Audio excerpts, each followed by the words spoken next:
All right, here we are at another episode of Flipping Houses for Rookies. Hey Peter, how you Hey be? Bill, I be alive. I be here. How is everybody else being? I think we're all Morning, doing folks. good. Or All otherwise we right, we're wouldn't be here. If you're here, you're exactly, all right. Yeah, exactly. good start. Let me see here. Okay, I got a bunch of notes over here because we're like streaming on trying to stream on X and it says I need to have a professional account. I have no idea what that means. All right. Mm, it means So, money. yeah, exactly. All All right. right. Enough of that nonsense. We are about to record podcast number 471. And if you are here, welcome, welcome, welcome. Today's podcast episode name or title is Creative Real Estate Leads to Deals to Cash, Secret and Proven Blueprint. Here's the description. Listen carefully. Today, we are going to cover how to turn the 97% of sellers who want all cash into deals while everyone around you keeps starving for deals. Truth be told, while rookie investors waste time complaining about no leads and sellers who won't do creative deals, in a tiny elite a tiny elite, oh my God, a tiny and elite that I have trained have been quietly exploiting a proven seller called Blueprint that is a mindset, not a script, but works with any and all scripts once known. And it is actually a systematic method for taking the most hostile, investor hating sellers and transform them into the most cooperative partner. Once you listen today and hear the psychological tells behind seller reactions that 99% of all real estate investors don't know, you are now armed with the most effective and weaponized psychological tools that have hit this industry in over 100 years. What you're about to hear is not positive thinking or motivational fluff. It is the distillation of thousands of seller conversations broken down into a repeatable system that virtually guarantees success. Oh, that's a lot of promises, huh? It sounds good. You may now carry on. Explain yourself. All right, so before before we get started, I want to just do, we don't do commercials. There's no paid commercials, nothing like that. This is completely funded by myself and your volunteer time. It takes us between 5 and 6 hours a week to put this podcast together. So this is the only thing that I ask of you is that you subscribe to us wherever you're watching or listening to us. You like us. You leave us a comment wherever you're watching us or listening to us so others could come along too. And then head on over to Amazon.com, of course. Type in William Hawthorne without an E, Hawthorn, and grab my book, Leads, Deals, Cash, Creative Real Estate Operators Manual. The complete blueprint on how you can go from never having done a deal all the way up to running a complete business where it makes multiple deals a month is there. It's simply stated, but not easy to do, which is why the book is there because it's a step-by-step guide. It's actually the blueprint, the only blueprint that I know of that covers all creative real estate strategies. A lot of people say that they do creative real estate and they just do subject to, or they'll do seller financing, or they'll do just one aspect or two aspects of the business and not cover all aspects of the Mm-hmm. business. Lease options and wholesaling and all that kind of stuff, right? Creatively. So the book is there. Go check it out. And you'll be happy that you bought it, because the ones that have given me great personal reviews. So, matter of fact, it's gotten to a point now where I have a couple students that when I'm on my coaching calls or speaking publicly, I won't be trying to sell the book, and they'll be like, "Billy, you got to tell them about your book," Mhm. and I got to go Yeah. do that. So Yeah. that's happened to me a couple times. So go grab it. It's a great book. It's a great read. And I have a couple more in the pipeline that will be out pretty soon that I'm working on. One of which is the last couple podcasts I've been writing about, which is I don't have my book in front of me. Hang on, let me grab it. The last 3 or 4 podcasts, podcast 468, 469, 470, and now 471 are all content that you will find much more detail on my new book. So here we go, Peter. Mm-hmm. You ready? Ready to go. I'm not sure if you're aware of this or not, but I get asked very often, what do I think the market is doing? Hmm. Or what do I think the market is going to do? Right? Yeah, I ask you. Sure. Sure. So, when the truth for me is this is a flaming tell. And just so we get this straight, because I said it in my point, a tell is a poker term, like a facial expression or some body reaction that indicates to the other players on the type of hand a person has, whether it be Mhm. good or bad, right? So a Yeah. tell is a physical manifestation or some obvious manifestation that if you look carefully and you're aware of the environment, you'll see it blatantly. Mm. But the point is that something's going on behind the social veneer of a person, and you're picking up on it. Hmm. Does that make sense? Oh, It's not. sure. Well, people trying to keep things to themselves sometimes, what they're really thinking, so they don't, show you their hand. Hopefully, it's an advantage to them to keep you kind of in the dark. And you're trying to figure, like, what are they really doing? What are they thinking? What do they really want? So we're Right. trying to see through that facade. Right. So realize that every human being has 2 personalities. One is what we call acute, which is short-lived, not very long, and the other is a chronic personality. Mm. More simply put, it is your social personality and then your real personality.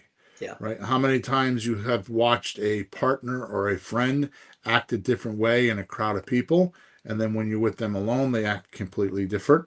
So Yeah. that's what we're talking about. That social personality, you have to penetrate that. So, anyways, uh, so let me just go back to this. So when the truth for me is that a flaming tell for me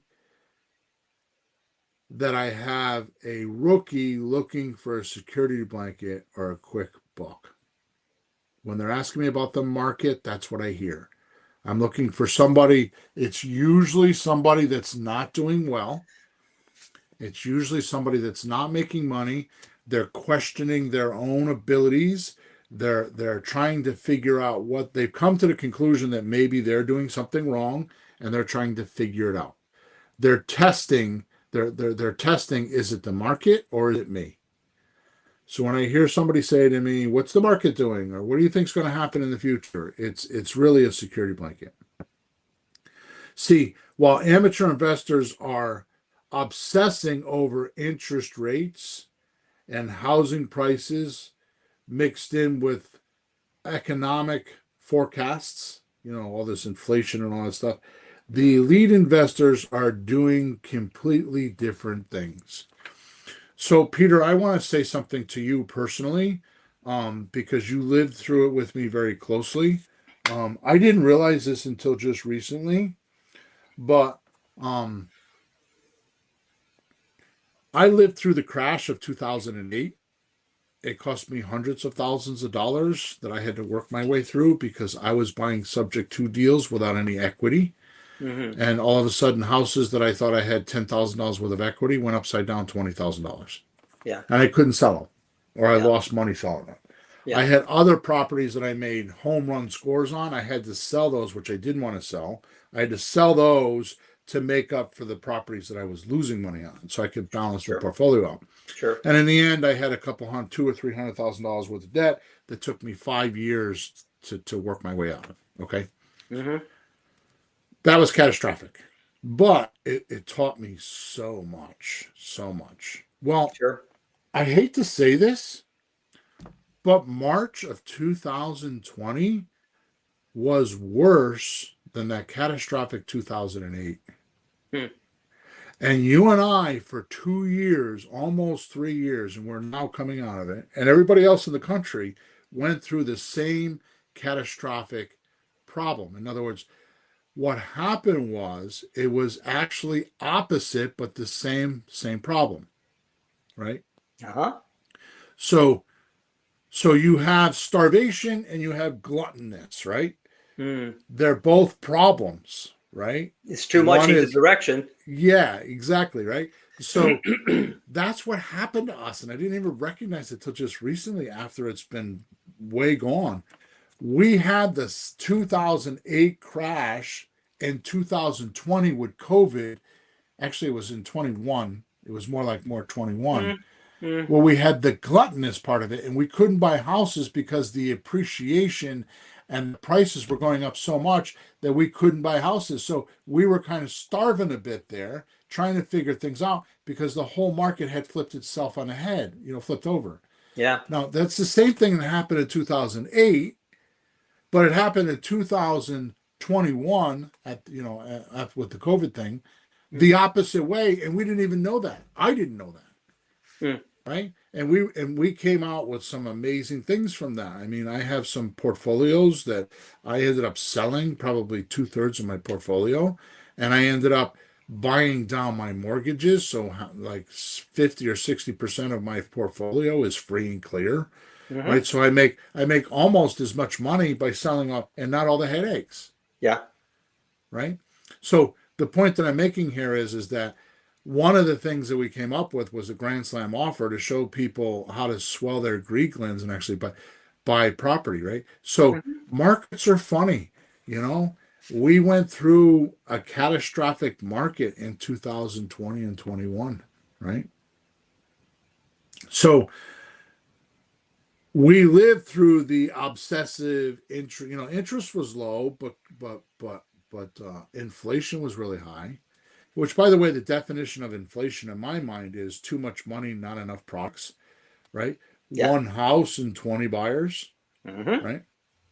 It makes the seller a little bit greedy. Right. So the only way you could break production, I mean, the only way you could break inflation is with production, make more houses Yeah. or put more houses on the market, right? And there was all this stuff talking about how there was no inventory, all that kind of stuff, when really the truth of the matter is COVID broke the realtor system. They no longer had the hold on the seller that they were the only place to go. They were the only team in town. We used to talk about the real estate monopoly, right? I haven't talked about Mm-hmm. that in a while because it's changed.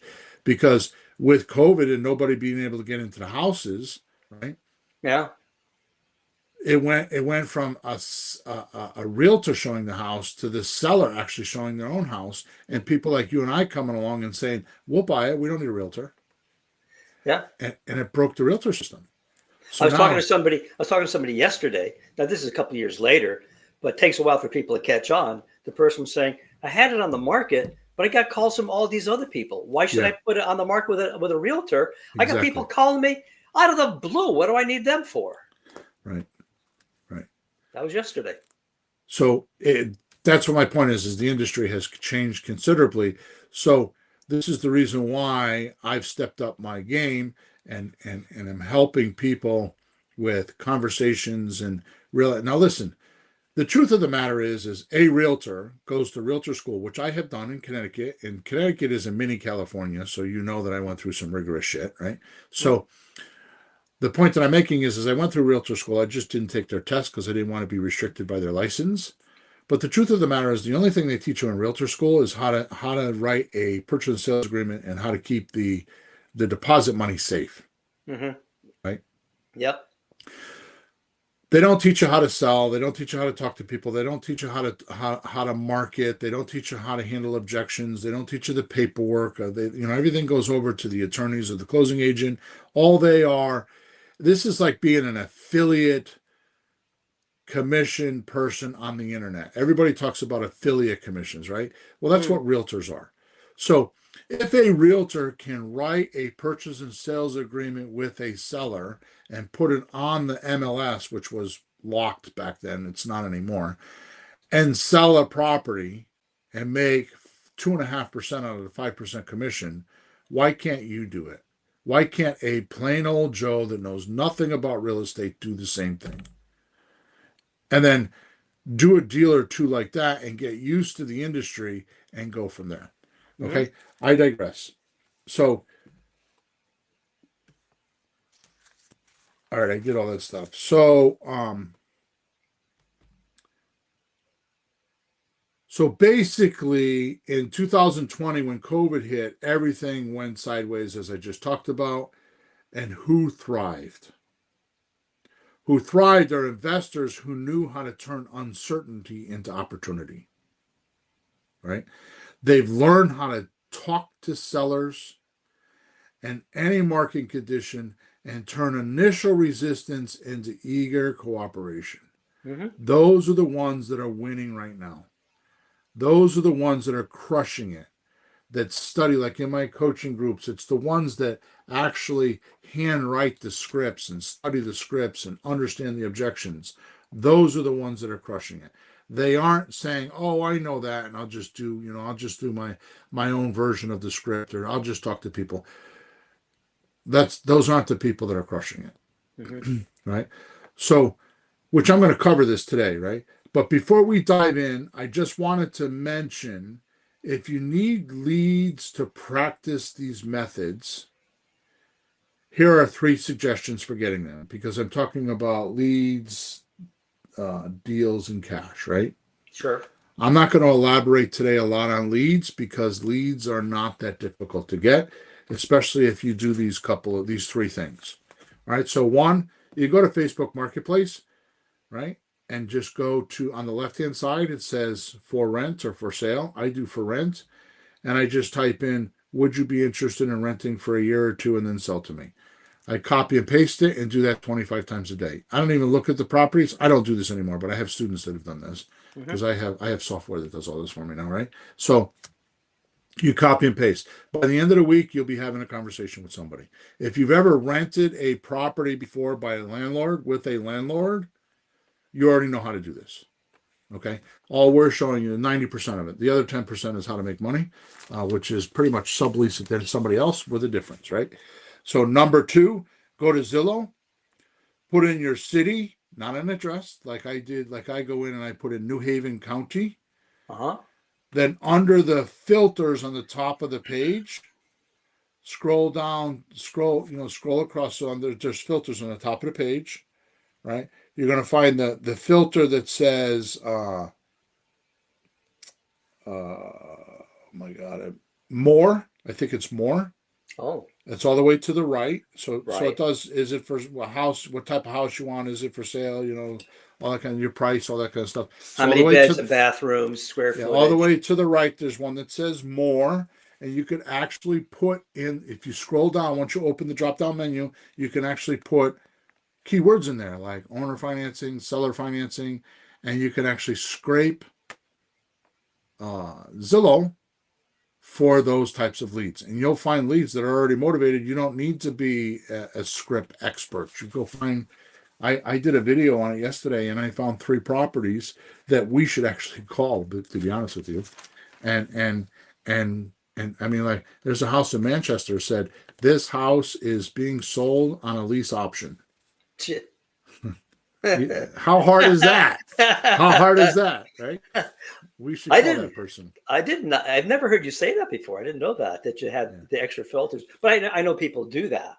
They get to the point where they know about it and they want to do that deal. But there you Yeah. can find them there, huh? That's crazy. So number 3, of course, head on over to Creative REI Reply, and we can sell you leads for as low as 16 cents a lead. and let you use our software for free and work those leads for you for free. The software is for free. You're just buying the leads. So again, once you buy the leads as low as 16 cents a lead, we'll do all the work for you. Okay. Yep. All right. Obviously, in the beginning, you might want to take it slow.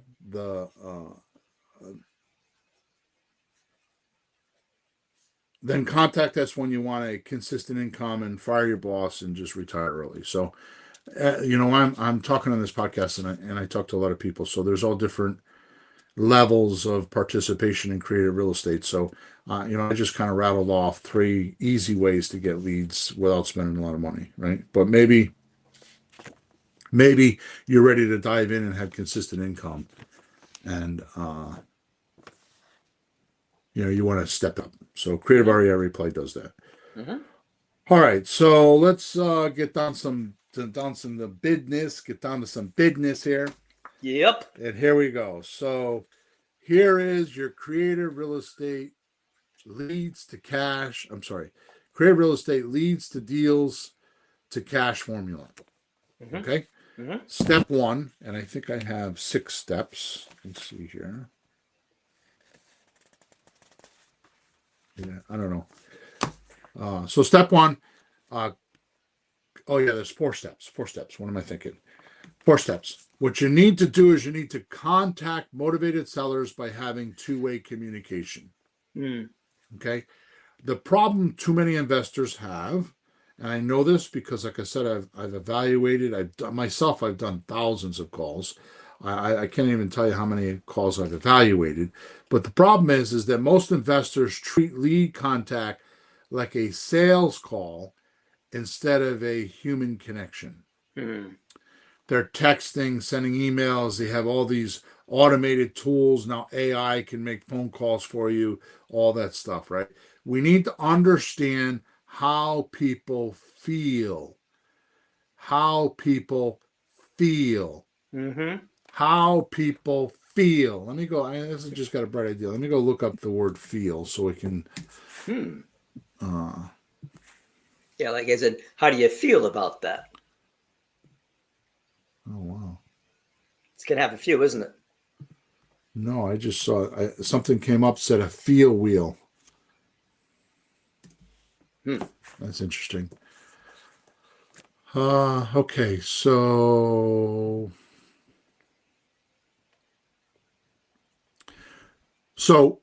feel how somebody feels is their experience and emotion or sensation to what's going on. Mm. So how somebody feels about the deal is their emotion or their sensation of what you're doing for them, right? Mm-hmm. It's not just what they think.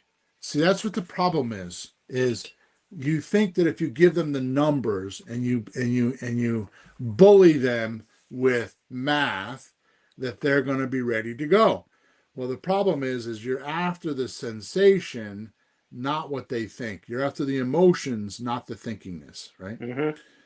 One-way communication that sounds scripted and transactional. So one-way communication is texting, leaving voice messages, and thinking you're doing something, thinking you're communicating Mm-hmm. when you're not getting the response back. The two-way communication means I say hello to you, you say hello back, and we interact in exchanging our ideas and our feelings, right? Sure. And then the last problem is missing the fundamental truth that it's a human business that requires genuine interaction. I could tell you this, other than the President of the United States,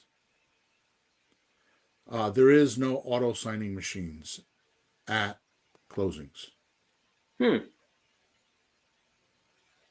No. People have to show up and sign documents, Yeah, I've never seen a machine where at the attorney's office. You're right, Bill. right? Yeah, Yeah. unless they have it hidden in some back office next to the copier. No. Nope. You understand? Like Yeah. I used to say all the time, like I've never seen a banker in one of my closings. Ah. I've never seen People always talk about the house, the property, the location, location, location. Well, I've never seen a house. I've never seen a house show up at one of my closings, No, how right? rude. No. It's the person, right? Yeah. So what we want to do is we want to use, which we talked about in podcast 470, the anti-negotiation solution Hmm. for these problems, right? Hmm. So what you want to do is transform the contact into a genuine two-way dialogue using these psychological principles. So you want to start with curiosity, not selling, right? So here's what you would say. I saw your property and I'm curious about it and why you might want to sell it, Hmm. right? So you don't need a big fancy script. I have them and you can use them. And Hmm. and I have a lot of people in Creative REI Reply that we coach for, that I coach for, that make a lot of money. I mean, I just had a coaching client tell. I think she told it to us on the coaching call on Monday night. Hmm. It's like I don't know, her eighth deal, sixth deal, or something like that. She told me. I said to her, I said, "Wow, you're really doing good." And she said, "Yeah, I'm making more salary than ever." Or she made one. Oh, I know what it was. I can't remember what she said. I made in one deal my year's salary. Hmm. And I'm like, "Wow." She goes, I'm like, "Well, that's good." I said, at least I can know that I made you enough money for a year." She goes, "Oh no, Bill. You've made me enough money for about 5 years." Okay. So Hmm. she's in Texas. She got an option agreement, a slot deal, a sandwich lease option agreement with a seller for $800,000. Within weeks, she turned around and found a buyer that paid $880,000 on a rent to own for 3 years. The buyer gave her $30,000 on the same day that she looked at it. Gave her another $30,000 2 weeks later. Will move into the property, and the other $20,000 will be paid over the next 6 months. She made 80 grand on one deal and did it just like a realtor. She never owned it, never had to have special scripts. She didn't have anything. But she started with curiosity. I saw your property and I'm curious about it and why you might want to sell it. Right? The next one is now we're doing anti negotiating solutions, right? I'm going to stop telling my stories and try to move quicker here because we're halfway through and I'm got quite a bit to do. Use pattern interrupts, Hmm. right? Now, you've heard me do this so many times. And the first time I did it, we got in the car and you were almost pale as a ghost and you were freaking out, right? I'm not sure if I can help, Yeah. but I like you to, but I'd like to understand what you're trying to accomplish. Hmm. I'm not sure if I can help. Now, I say, because I got my accent and all that stuff, I say, I don't think I'm your guy. But Yeah. what are you trying to do? Hmm. Right?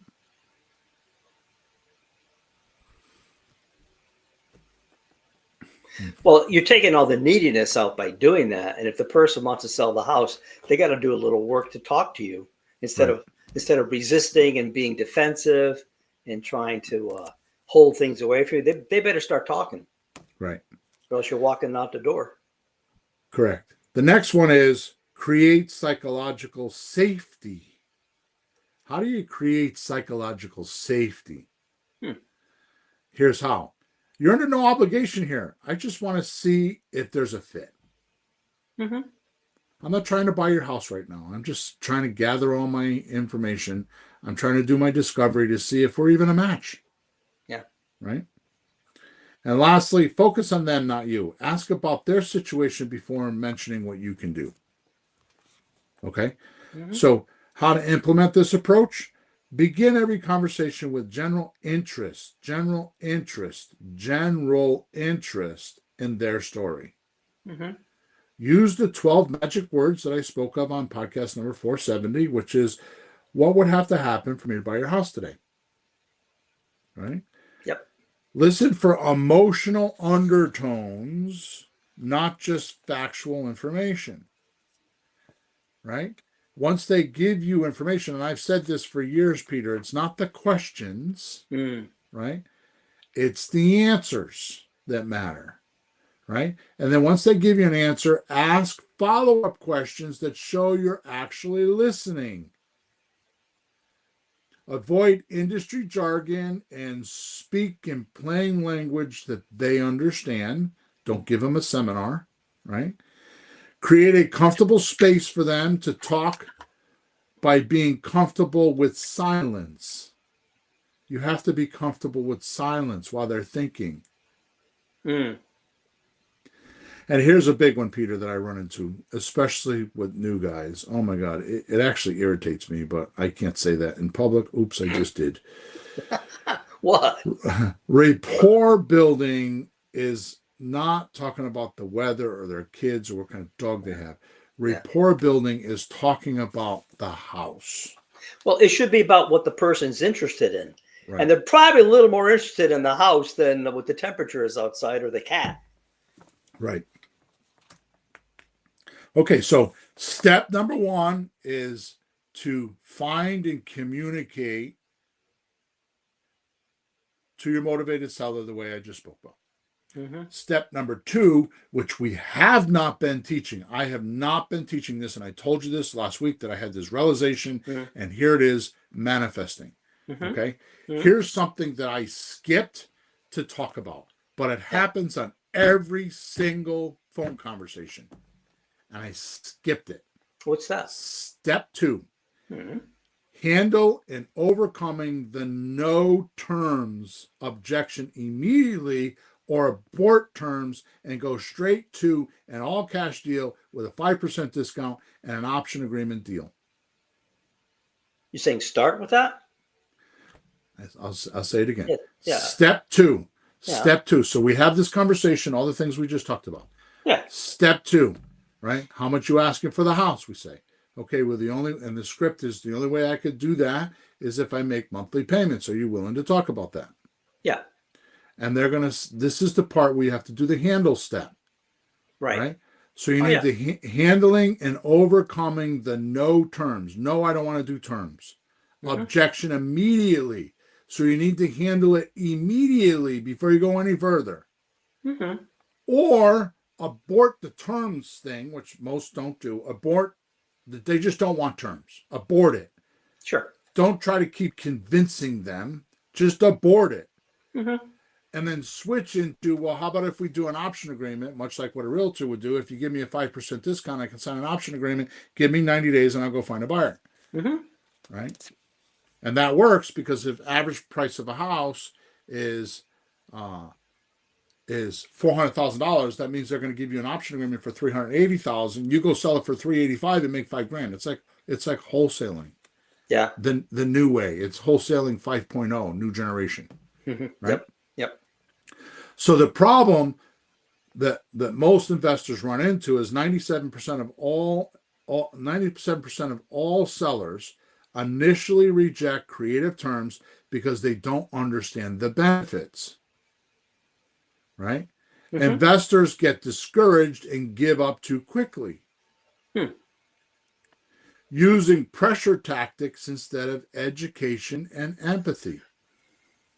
They're trying to learn all the scripts and the sales tactics, thinking that a sentence or two is going to flip them around. And it's not true, because it's not what they're thinking, it's what they're feeling that makes a difference. Right? Right? And the investor's making it all about the deal structure rather than problem solving. Okay. Right? So the anti-negotiation solution is implement proper diagnosis before prescription. You got to diagnose. So if you went into a doctor and they said, we got to do open heart surgery, right? Yep. Are you, without even, he just sits down and he looks at what you tell him for your symptoms. Oh, we got to do open heart surgery. and there was no diagnostic procedure, would you let him cut your chest open? Hmm. No, that's exactly what a seller's going to feel like, right? Sure. So here's 5 ways that you can do this. Questions, right? If you were to sell with all cash, do you know how much you would actually net, Right. or what your exact closing costs are?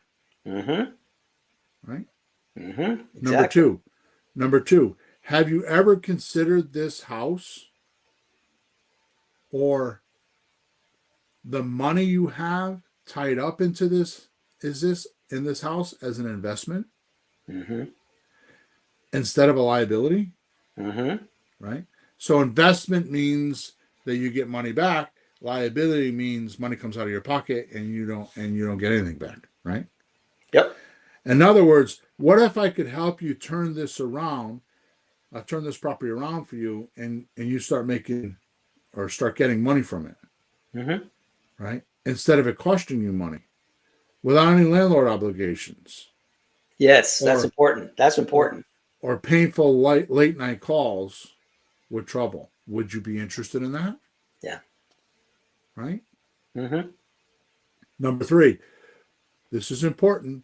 This is important. And I know that not enough people ask this question. Mm-hmm. Who's told you in the past that taking monthly payments is bad? Hmm.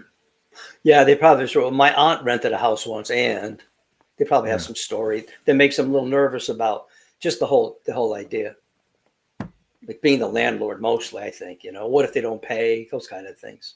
But right. you can find that out if you talk to them, ask them. Well, why not? Exactly. Here's another one. Number four. What about taking monthly payments to make up to 35% over market value is bad or risky for you in your mind? Mm-hmm. Right?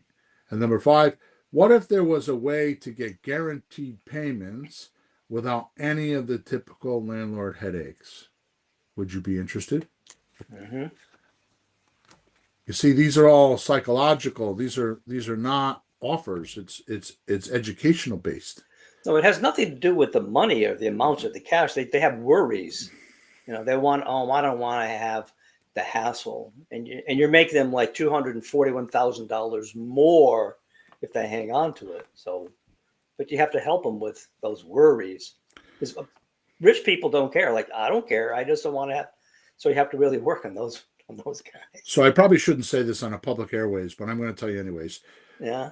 With our software, Yeah. we do demos because there's so much going on inside the software. It has to be demonstrated. Yeah. So people think. I dropped the demos down from a half hour of demonstrating, people going in there and showing them how to do everything. Mm-hmm. And my sales guys were instructed to not do more than 5 minutes of demonstration. No kidding. And sales tripled. So how do you figure? Because people get into the significance and all the details and they're like, it's Oh, overwhelming, and they're like, I don't think I could do that. yeah. They When they just want to can't, know. when they can, Yeah. they But just want to that know the results. They want to know, exactly. they want some proof that what you're telling them is actually true. That's So, funny. so when you do that, uh, That's funny. It's like the same thing with the sellers in reverse. It's like, what's their emotional feeling on this? They don't want to have to see all the details. Like, if you do this, this, and this, you'll make money. Like, okay, good. That's all they want to know. right, They want to believe it, and they'll be okay. right, Funny. right. So how to implement this approach, which is handling the handling step Yeah. to make sure that there aren't any objections in the way. Maybe they're ready to do terms. You know how you could skip the handling step then. Mhm. Yeah, I'd be interested in talking about terms. And then you completely skip the handling step. Sure. But here's the most crucial most crucial part in a creative real estate conversation. It's the it's qualifying or the quality. What is the word? Uh, I just lost my train of thought. Quality assurance Hmm. that the person is willing to talk about terms. Right. And we miss that because we call up and say, okay, so we start off with, hi, uh, it's Bill Hawthorne. We've been texting one another about the house on 123 Main Street. Do you have a few minutes to talk about the house? Mm-hmm. Yeah. Okay, good. Um, Good. I have a couple questions for you, and I'm kind of ad hocing it now, but I have a couple questions for you. One question is, whose name is on the deed? You want to make Mm-hmm. sure you're talking to the right person. Okay, good. Sure. Oh, no, no, I'm sorry. I skipped a step. So you Well, say, there's the price. no. So you say to them, you have a few minutes to talk. Yes. Okay, good. Is the house still for sale? They might have Yeah. just sold it an hour ago. Yeah. Yeah. Okay, okay, good. And then whose name is on the deed? Because you want to make sure you're talking to the right person. And then the next part is how much you asking for. Mm-hmm. They give you the price, and you say, "Oh, okay." Now, some people ask, like, "How did you come up with that number?" Or "How did you?" That's okay, but it's not important. Mm-hmm. That's rapport building. Um, but then the next question, the next thing is okay. Well, the only way that I think I can get you $549,000 for this house is if you were to take monthly payments until I could pay you off without any landlord obligations and as is conditioned on the date of your choice. Would you be willing to do that? So now you're dumped right into the handle step. No, I don't want to take payments. Okay. How come? Yeah. Right. And you Mm-hmm. start asking these questions. And one of the things we have in the script is so you're saying that you're not willing to take 35% over market value by waiting a little bit. Mm-hmm. Oh, well, I didn't say that. Right. And now you're right in. So that's sometimes that's all the handling step is. But if you don't handle it, Mm-hmm. your conversation stopped at that point. Your entire script doesn't work. Sure. Now watch this, Peter. Watch this because this is kind of bringing everything together for the last 3 or 4 podcasts, right? Sure. This podcast is. So how to implement this approach. Number one, you have to acknowledge their veto power. Mm-hmm. They say something like, you have complete control over how this works, right? Yeah. Right? Use the malpractice cures that I talked about in episode number 468, the 6 malpractice mistakes that every investor makes, right? Mm-hmm. You need to diagnose their real concerns before prescribing the solution. Yeah. You need to, what we were just talking about with the software, you need to focus on benefits to them, not the mechanics of the creative financing. Hmm. Your job is to do those mechanics once they say yes. And then say to them, here's the next 3 steps, and give it to them in bite sized pieces. Mm-hmm. You don't have to explain the whole thing to them before they sign the documents. You just got to explain to them, well, we're going to do this, and then we're going to do that first. Yeah. Like, Like the for immediate example, future, the immediate steps coming up. That's For enough. example, if you give me a 30-day option agreement, I'm going to bring your property to the market and I'm going to find out what the market says. In other words, I'm going to find out what buyers are willing to open their wallets for and pay us. Mm-hmm. I'm going to have the buyer pay me my profit. You're not paying it, the buyer's paying it. So it costs you nothing for me to do this. Yeah. And then I'm going to find out what they're willing to do. And I'm going to come back and I'm going to say to you, okay, Mr. Seller, here's what I got. But before I do that, I need parameters like what's your lowest number on your price and your lowest number on your payment and the lowest term that you'll take. And Mm-hmm. then I'm not going to go get that. I'm just going to know that's where I got to stop. I'm going to start higher on all of that. Sure. But I need to know where I have to stop. Where's the stop point for you, right? Mm-hmm. Or what's the acceptable point for them? Right, exactly. Yeah. Yeah. Because if you get a good deal, they should just do it. If they're, instead of waiting around Right, and not getting a deal and it's the best deal, take it. right. Which means that Jim Camp's book, he says that vision is decision. So you're creating a vision of success on the outcomes. Mm-hmm. And you do that by saying, imagine if you could. Yeah.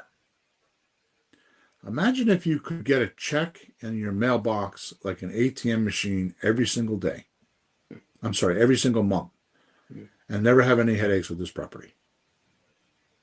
And it's making you it's making you 35% more than market value over the course of 3 years, 36 months, right? Mm-hmm. Address the psychological of risk versus certainty rather than just financial terms, right? So address the psychological, I'm sorry, I'm saying that wrong. Address the psychology of risk versus certainty rather than just financial terms. Mm-hmm. Position creative terms as safer and more reliable than traditional sales. How many times have I told you the best deal that you could do is a subject to deal? The safest deal that a seller can do is a subject to deal when you take over their mortgage. You get the deed in your name and the mortgage stays in your name and stays in their name and you pay the mortgage for them. That is the safest deal in the market. The safest. You hear me talk about that all the time. Sure. Moving on to step number 3. Now we've contacted the person and we handled anything they don't want to do. We've handled those objections. We've done the handle steps. So now we can start digging in, right? Number 3, find the pain or situation for selling by discovering if they are running from a problem or to a new goal. I've never talked about it this way before. This is new. This is the need and greed concept. So are they running away from a problem or are they running to a new goal? That's interesting. Yeah. You got to know that, right? So Yeah. here's what investors run into for a problem. Not understanding whether sellers need relief from pain or want to cash in equity for an opportunity. You know, it's funny. It hits me like this. That's pain, and the other side is pleasure. But that's life. Trying to avoid pain and try to get pleasure out of life. That's interesting. Yep. The house, because I've seen those with you. Like, oh, this house is such a pain. Please take it. You know, I got a couple of those right now. Oh my God, take this, please. Yeah. Yeah, you got one property they're trying to give to you for free, right? Yeah, he said, please, I'll give it to you. I'll give you a quick claim. Here, just take it, please. Oh, Lord. Okay, so missing critical distinction between problem-driven versus goal-driven sellers is a huge mistake. And I don't think it's ever been categorized as simple as I'm giving it to you today. No, that's pretty succinct. That's pretty good. Right? So problem-driven or goal-driven, right? Failing to identify if the property is a burden or a savings account they want to access, right?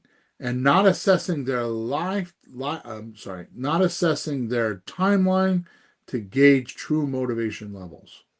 We stopped doing that. Ron LeGrand taught that to me a long time ago. What? The when time? we used to put signs out and had Pat Live answer the calls for us and then fax me the leads every day. One of the questions is, when did you want to move by? Yeah. We stopped doing that. All right. So the anti-negotiating solutions are uncover their primary motivation using these diagnostic questions. And this is yours that I've changed a little bit. What's more important to you? Getting your money out of this property quickly or maximizing your profit over time? Right. But you say that different. How do you say it? What's more important to you, getting your asking price or making more profit? Right. It's close enough. Well, they hear more profit. They go, oh, more profit? Oh, yeah, you know. Yeah. But it gets you in the conversation. That's the point. Yep. The next one is this property currently costing you money or stress, or is it more like a savings account you want to cash in? Right. Another one is, when do you want to move by? Or what is your ideal closing date if they're not living in it? Right. Then once they say that, so you say, when do you want to move by? Yeah. And they give you a date. June 30th. You say this. Why that date?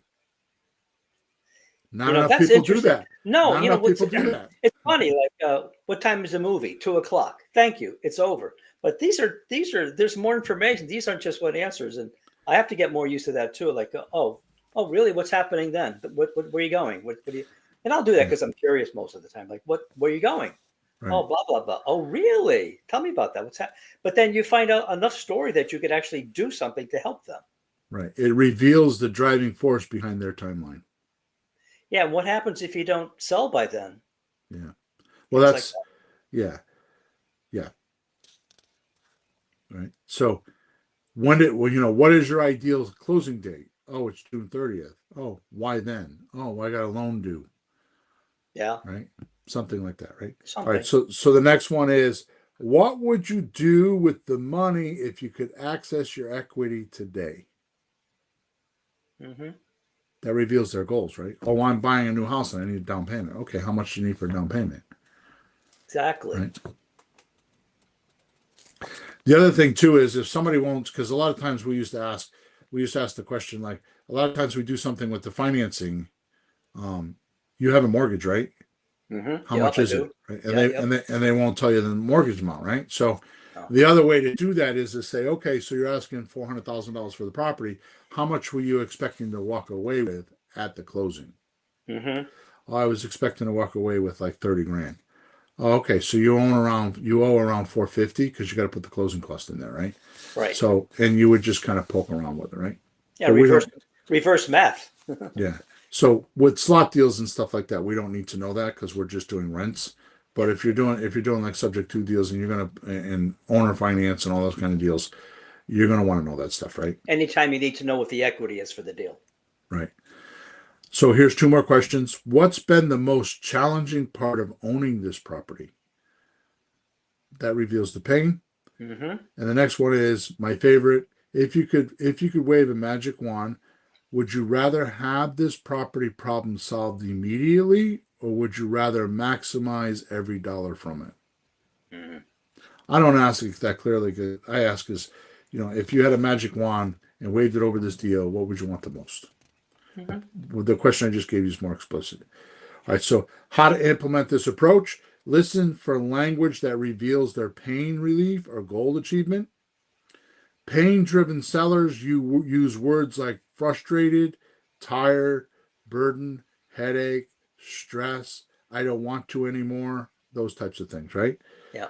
Goal driven sellers use words like opportunity, invest, upgrade, purchase, dream, I always wanted to, this is our new life, Hmm. that kind of stuff, right? To travel. Yeah, to travel, yeah.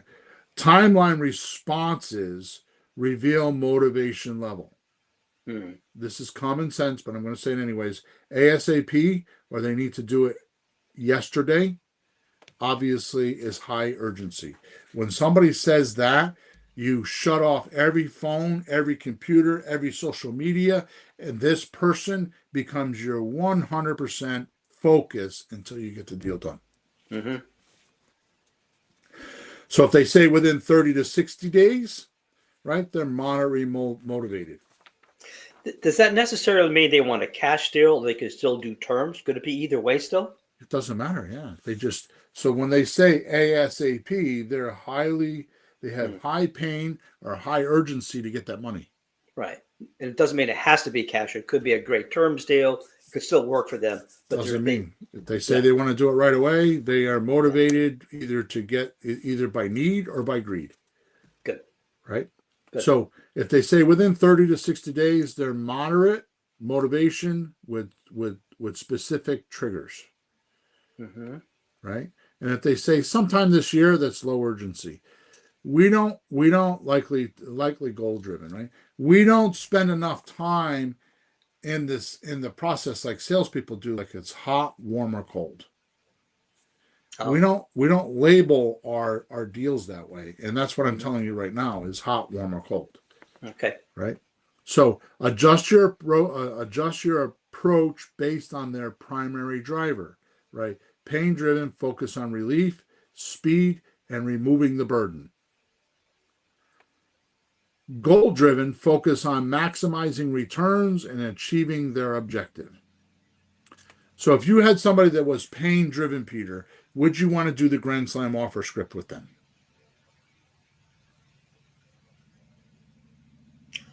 I don't. Well, I just asked if it could be cash or term. You said it could be either one. Okay, so my question is, if it was pain driven, Yeah.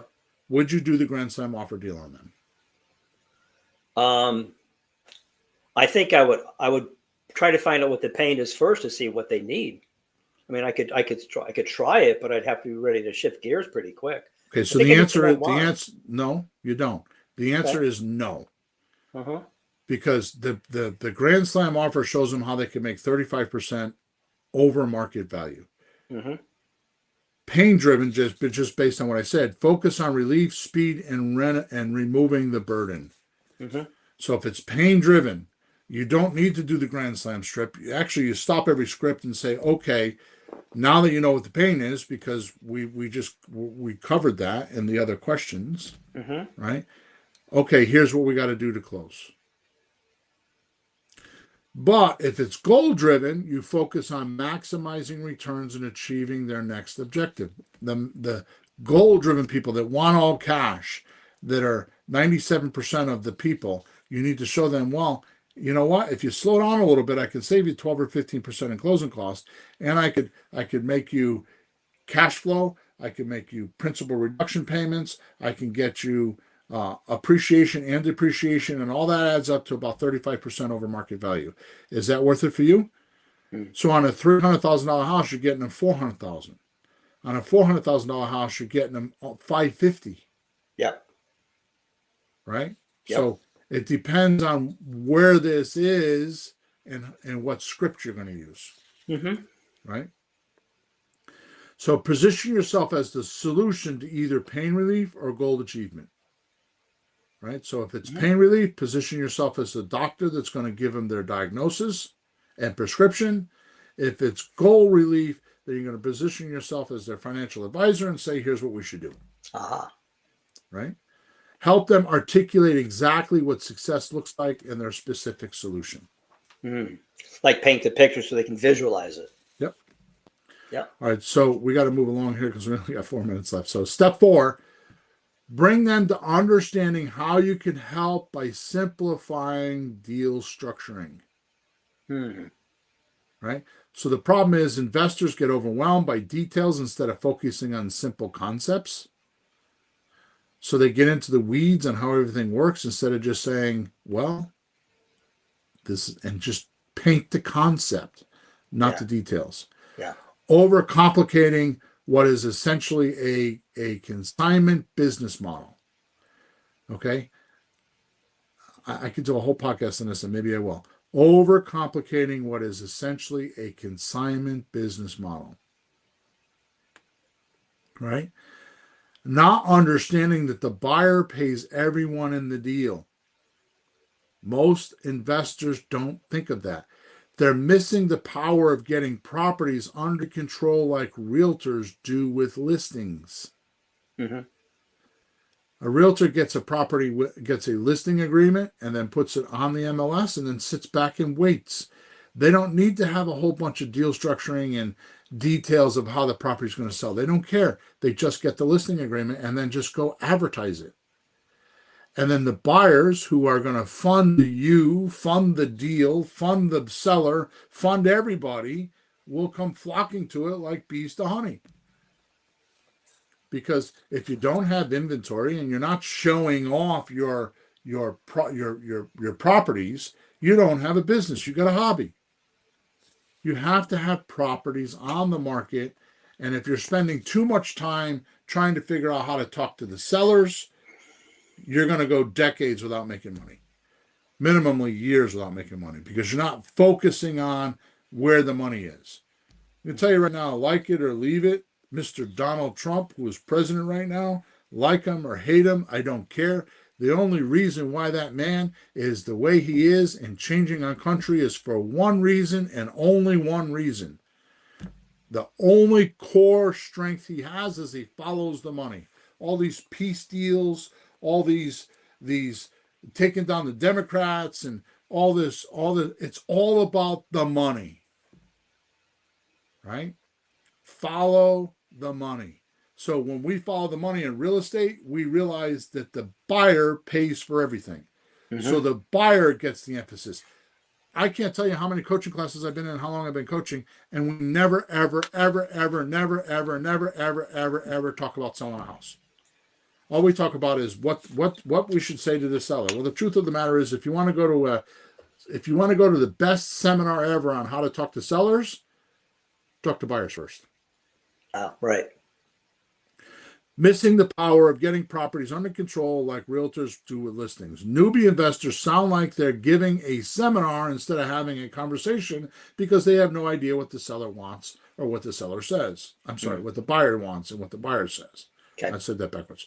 Overwhelming sellers with complicated explanations that sound confusing, and a confused mind says no. Complexity kills deals. You need to not explain the details, just explain the concepts, and the details will come in the paperwork. And as you go, you kind of drip on them a little bit at a time, right? The anti-negotiating solution here is to teach simple concepts like money now, money monthly, money later. Now, Peter, I wish we weren't at the hour and I could have another 20 minutes with this, but I'm not, so I'm going to just spew it out. Here's what we never, ever, ever, ever, ever, ever, ever talk about.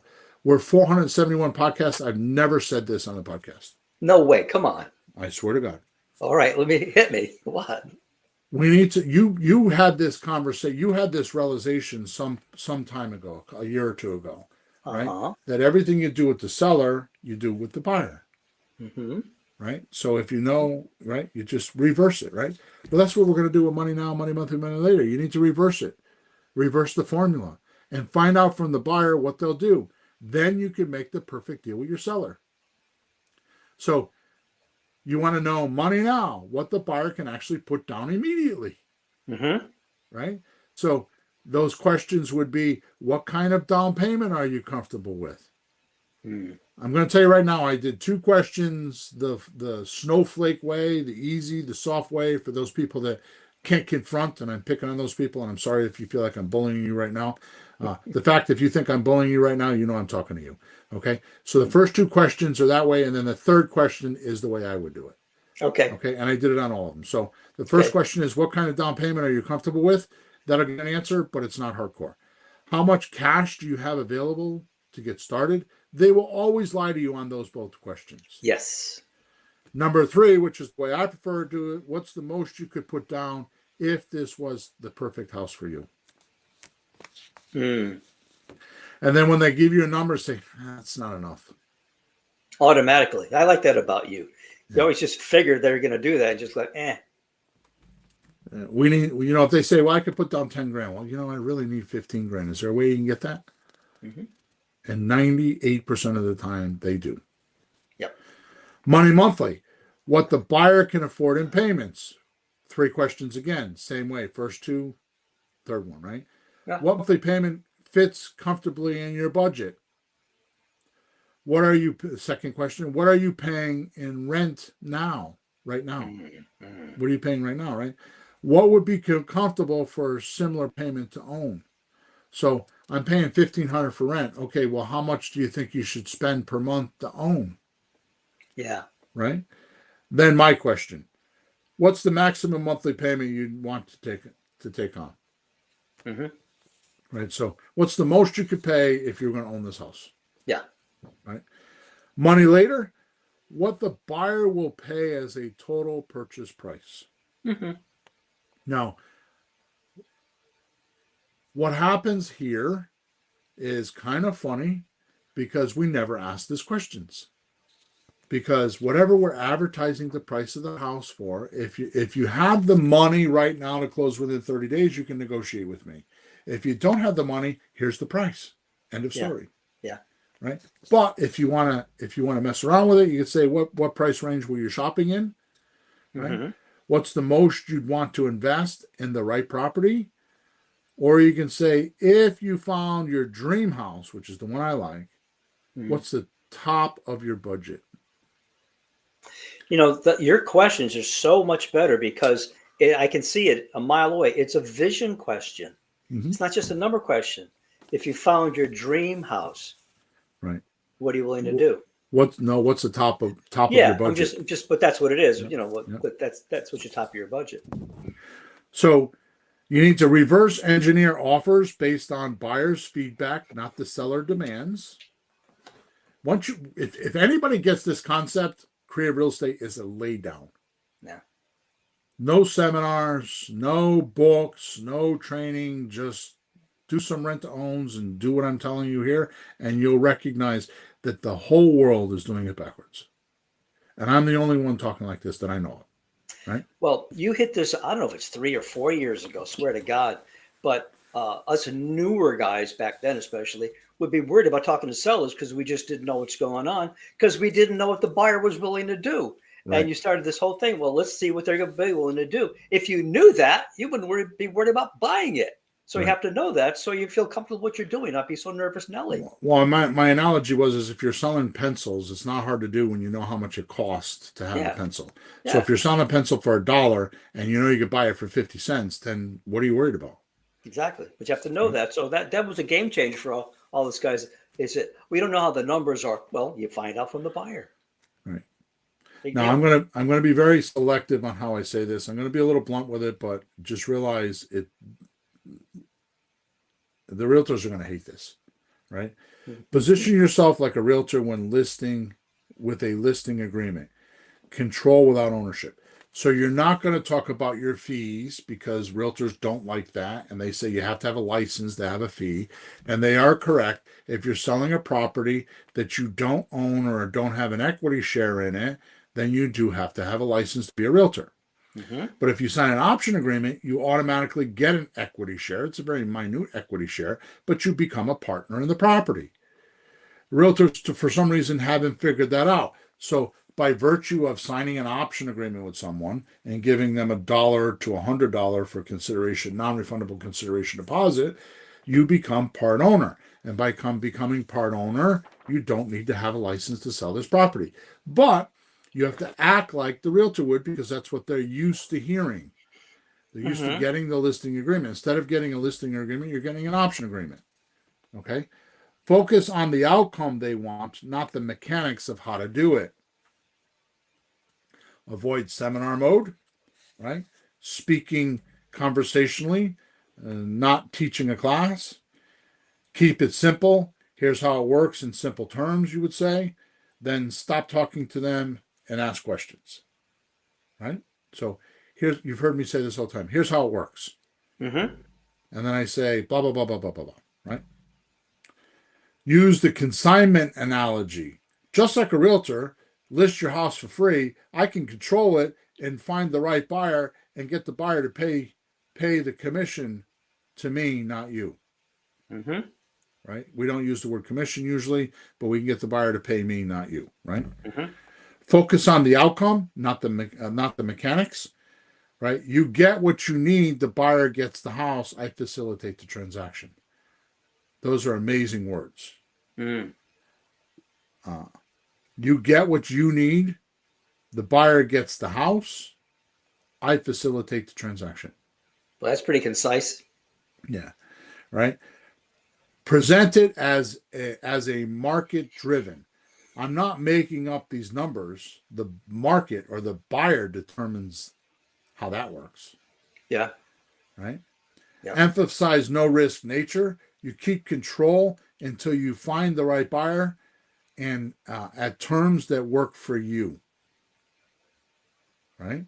So you're talking to a seller, you're telling them they keep control until the terms work for them, Mm-hmm. and then we do a deal. Mm-hmm. So you're giving them their veto power, right? Yeah.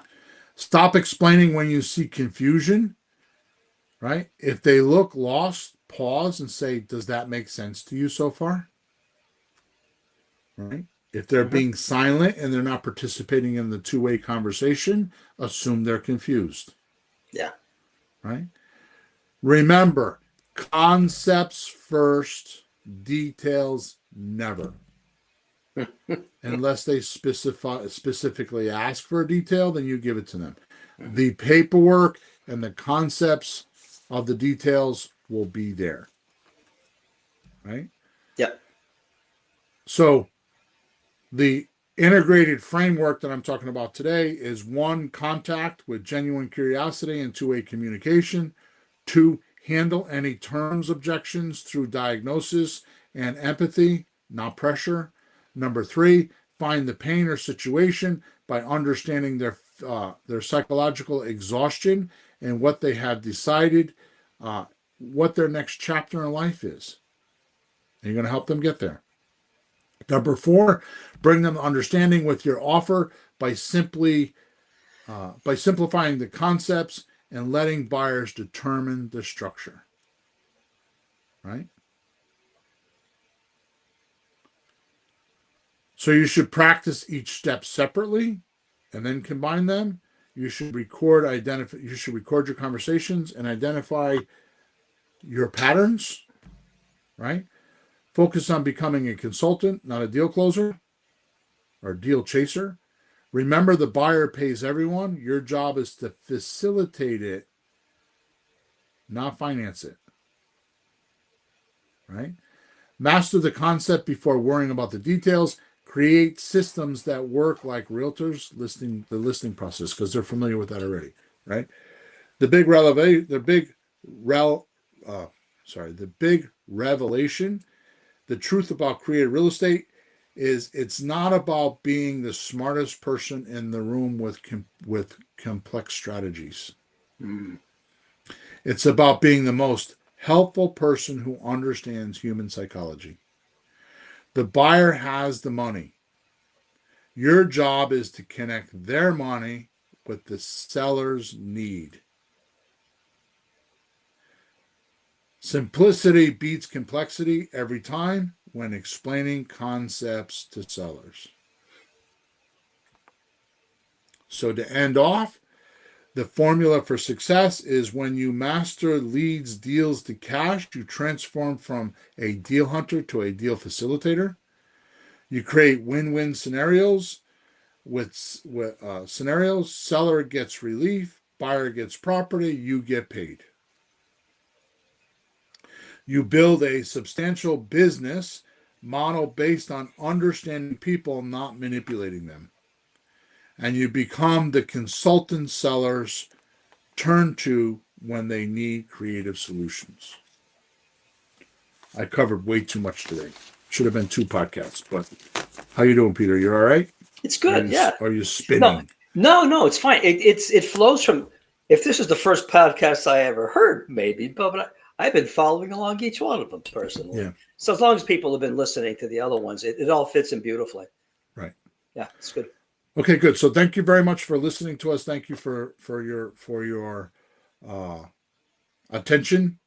And just remember, if you go over to Amazon, Amazon.com, and type in William Hawthorne, Hawthorn, the entire blue book, the entire blueprint is in my book, Leads, Deals, Cash, Creative Real Estate Operating Manual. So if you want more information about today, then grab the book, because it's all in there. And I have a workbook, which I'm going to be releasing soon. I'm definitely going to do it this week. And the other thing is I will be writing a new book on how to negotiate creative real estate deals. And that will be out sometime in the next couple months. Mm-hmm. All right. So thank you. Like us, subscribe to us. Make sure you pay attention to when we're on the air. And over and out, flourish and prosper. We will talk to you on episode number 472. Good day.